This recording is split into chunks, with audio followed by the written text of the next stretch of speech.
Welcome to Penrose Learning, where we make understanding easy.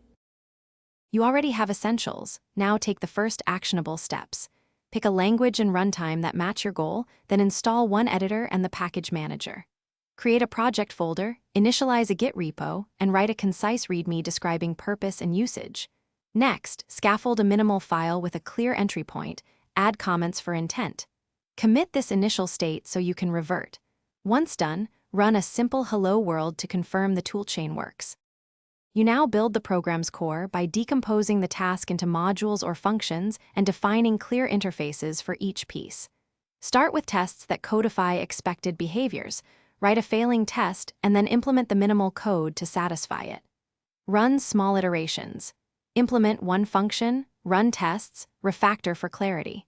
Use descriptive commits and branch for risky changes. Make sure to add logging or simple debug prints so you can trace execution flow as complexity increases.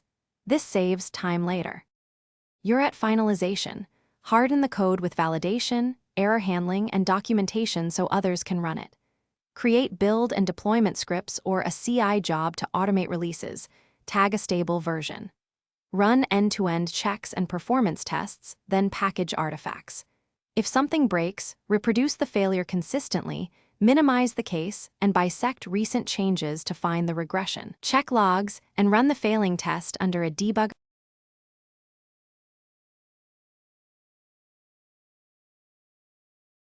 Thanks for watching. If this was helpful, leave a like and consider subscribing. See you next time.